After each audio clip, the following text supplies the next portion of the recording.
हम लोग को लगा था कि राष्ट्रीय जनता दल शायद अपने चाल चरित चेहरे में कुछ सुधार करेगा। लालू जी राबड़ी जी के बाद तेजस्वी यादव जी आए थे, नौजवान। बिहार में जब से एनडीए की सरकार बनी, आप देख रहे होंगे लगातार अपराध की घटनाओं में भारी कमी आई।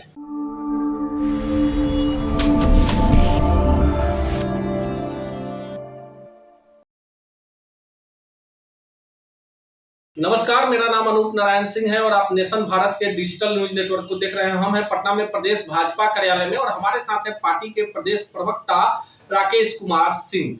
जिस तरह से बीजेपी ने सत्ता में वापसी की है, 1 महीने का समय बीता है और कानून व्यवस्था की स्थिति को लेकर भाजपा लगातार संवेदनशील है। और आज राजधानी पटना में एक घटना हुई है और उसके बाद राजद ने हमला बोल दिया। राकेश जी, आपको क्या लगता है कि घटनाएं होते रहेंगी या कहीं ना कहीं चूक? देखिए, अपराधी चाहे जो भी हों, चाहे उनके पैरविकार जितने भी बड़े हों, लेकिन वो बचने वाले नहीं हैं, क्योंकि ये अपराधियों को संरक्षण देने वाली सरकार नहीं है। बिहार में जब से एनडीए की सरकार बनी, आप देख रहे होंगे लगातार अपराध की घटनाओं में भारी कमी आई। ठीक है कि आज पटना में एक घटना हुई है, लेकिन बिहार के जो प्रशासन में बैठे अधिकारी हैं, पदाधिकारी हैं, वो सब लगे हैं और जिसने इस प्रकार की घटना को अंजाम दिया है जी, उस पर सख्त कार्रवाई होने वाली है। और अब अपराधी को कोई पालने पोसने वाले लोग नहीं है सरकार में जी, इसलिए अपराधी का जितना बड़ा पैरविकार हो, लेकिन इस सरकार में अपराधियों को कुछ चलने वाली नहीं है। और अपराधी जो चाहते हैं जो हमारे मन से चले, वो बंद हो गया। अब वो जमाना गया। अब तो एनडीए की सरकार बन गई। एनडीए की सरकार में अपराधियों को अपराध करने की छूट नहीं मिलने वाली। जो प्राथमिकताएं थी, जिस तरह से कानून व्यवस्था की बात, रोजगार की बात, सामाजिक न्याय की बात, आपको क्या लगता है क्यों 1 महीने से ज्यादा समय हो गया, अभी तक मंत्रिमंडल का विस्तार नहीं हुआ है? भाजपा को चिंता नहीं है, राजद को चिंता है, महागठबंधन को चिंता है। देखिए, भारतीय जनता पार्टी और एनडीए गठबंधन को बिहार की चिंता है। बिहार को जिस प्रकार से 17 महीने में ये महागठबंधन के लोगों ने बिहार को जिस प्रकार से लूटने का काम किया जी, अपराधियों के गोद में ढकेलने का काम किया, बालू माफिया, शराब माफिया, जमीन माफिया बिहार को चलाने लगे थे जी, उससे बिहार को निकाला गया है बाहर जी। ठीक बात है कि आज एक घटना हुई है, लेकिन ये आप जान लीजिए, आपके चैनल के माध्यम से कहना चाह रहे हैं जी कि अपराधी बचेंगे नहीं जी, और उन पर सख्त कार्रवाई होगी।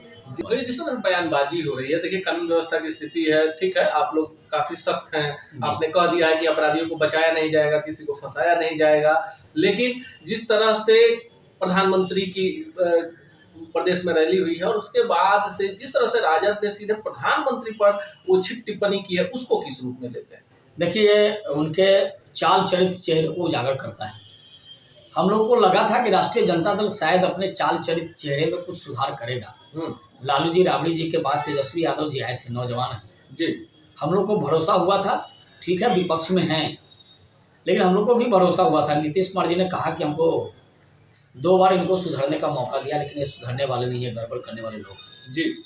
हम लोग भी चाहते थे तेजस्वी यादव कुछ अच्छा करें, एक अच्छे नेता का गुण दिखे, लेकिन तेजस्वी यादव ने 32 की उम्र में 32 से ज्यादा अपनी संपत्तियों का मालिक बनकर जी, या उसको अपने पिताजी और माताजी के शासनकाल में किए गए घोटाले का चार्ज लेकर अपने को बताने का प्रयास किया कि राष्ट्रीय जनता दल के चाल चरित्र और चेहरे में कोई बदलाव नहीं हुआ है जी।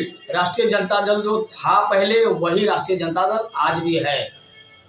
राष्ट्रीय जनता दल के न बातों में, न उनके व्यवहार में, न उनके बयानों में, न उनके प्रमुख, राष्ट्रीय जनता दल के जो प्रमुख हैं उनके बयानों में कोई तब्दीली आई है।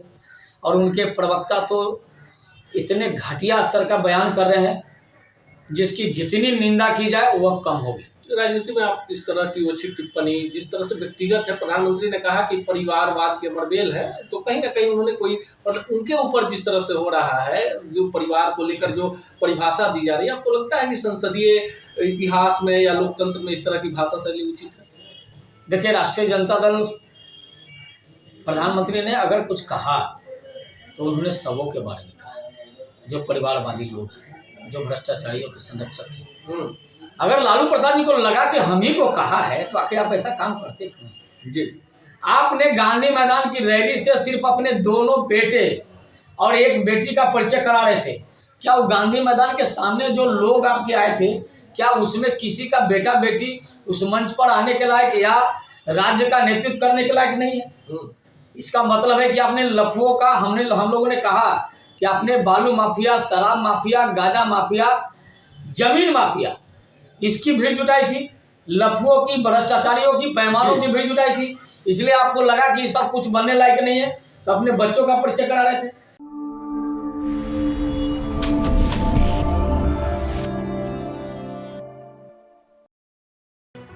लेटेस्ट खबरों से जुड़े रहने के लिए हमारे चैनल नेशन भारत को सब्सक्राइब करें और बेल आइकन को दबाएं ताकि कोई खबर छूट न पाए।